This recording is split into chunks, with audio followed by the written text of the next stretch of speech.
Hello, vinyl community. I have a vinyl review for you. You might remember this from vinyl unboxing number 15. Paul Bley, Tango Palace. Just as a refresher, if you hadn't seen the last that unboxing video, I did a search on Amazon. I was doing a deep dig on there for some good hardcore jazz, and I scored with this one. Let me tell you that. The Lee Ritenour, which was also featured in that video, what I heard online, I was using it as background music in that video. Actually, I'm a little disappointed in that one, but this one makes up for it. Trust me. Okay, so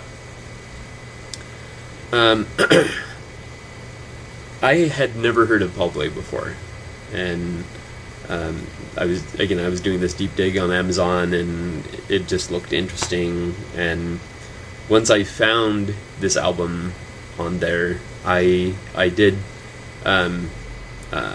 sample some of his music, not this particular album, because I haven't been able to find it online for me to play it for you. But I did sample some of his music, and it just blew me away. Now, after having listened to the album and then doing just a little more research before this video, I now know that Paul Bley is most famous for his music in the 60s, that really helped build up the free jazz movement. And although this particular album could not really be classified as free jazz, in my opinion, maybe some of the tracks, but overall it's a little more accessible than that. And by accessible, I don't mean mainstream. I mean, you do have to be a jazz fan to appreciate this, I think. Perhaps more so because it is actually solo piano. So, but yes, I was very pleased with this. When I first put it on, the title track is Tango Palace, and naming the album that is actually a little misleading. It led me to believe that it was going to have more of an international flair, but I was actually happy that it didn't go in that direction.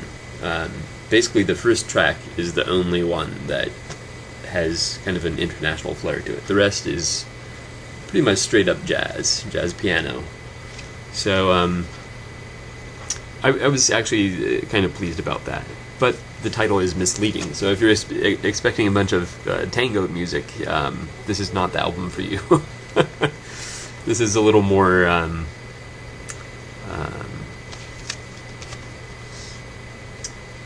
it has a little more depth. It requires some close listening. Usually I don't go for solo piano, and let me tell you why. Usually when I listen to solo piano, it's classical, and it's very easy for it to fall into the back of your mind, and you're still enjoying it on a very subliminal level. And usually I find it great music to, take a nap to, or just kind of veg out to, that sort of thing.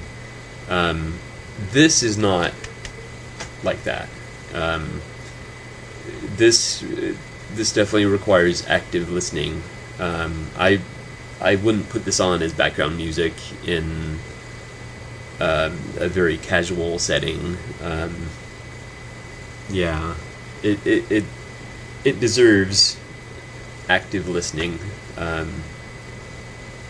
It really surprised me that way, actually, how much I was enjoying just like trying to catch all the little nuances. And yeah, so let's get to some of the songs here. Again, Tango Palace, the title track.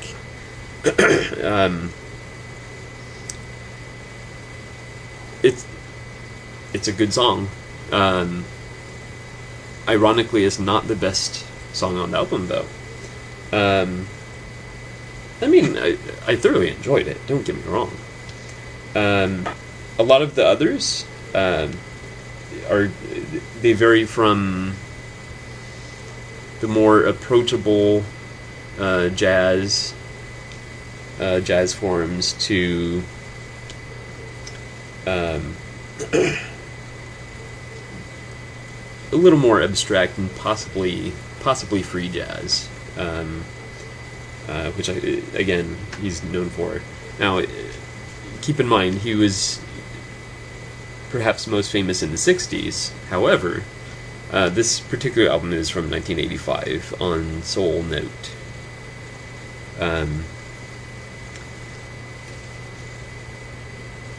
I was thoroughly enjoying it, and it was I felt it was a good, solid album. But the album didn't really hit me until the last two tracks.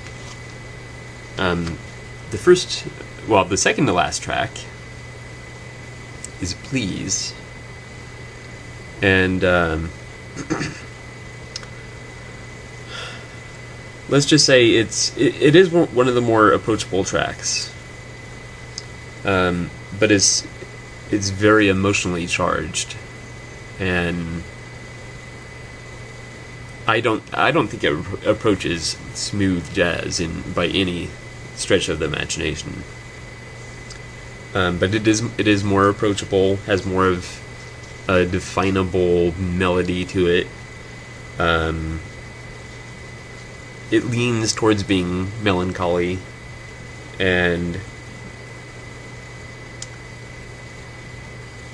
it was just so beautiful. And then I thought, okay, that's going to be, the standout track from this album. And then the last track, Explain, came on. And it had a similar feel to it, and I enjoyed it just as much.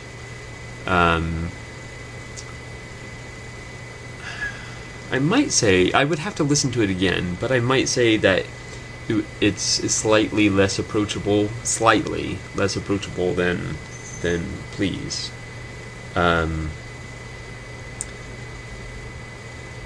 But again, it's a beautiful song, and let me tell you, it has one of the perfect endings to an album that I've ever heard. It's just about right up there with the ending of Sgt. Pepper's Lonely Hearts Club Band in a jazz sort of way. There's just a certain, not even just a certain note, but a certain way he plays. I'm not sure how he achieves the sound, but he plays a certain note, and there's a certain tone to it that's just very, very, it makes everything final. It just, and then after that note, you still hear the resonance of the piano. Just a beautiful end to a really, really good album. So, if you enjoy jazz, in particular if you enjoy piano-based jazz or solo piano jazz, I can highly, highly recommend this album to you. I'm so glad I was able to pick this up for under $5. Wow. I did notice, now this was a used copy, so I did notice a fair amount of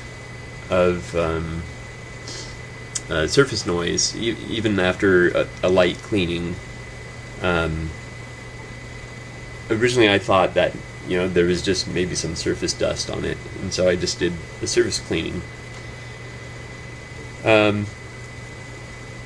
But I think I'm going to go back and do a deeper cleaning and give it another listen, because I think it really deserves... There's so much open space in the album, or in the music, that you can... those pops and crackles really come to the forefront. And I mean, I'm not usually one to complain about pops and crackles. I mean, my website is popcrackle.com, for goodness sake. But I think this album deserves a nice deep cleaning, and yeah, I'm gonna give it another listen. But yes, I highly, highly, highly recommend this album. I was so pleased. It was just what I was looking to add to my collection. Some good, solid, classic jazz, with some real depth, and something that needed to be actively listened to, because I have a lot of, the smoother stuff, and I could just put it on and just kind of let it go to the back of my mind and just relax or whatever. But this definitely requires active listening. So if you enjoy that sort of music, I highly recommend this album. So please check it out.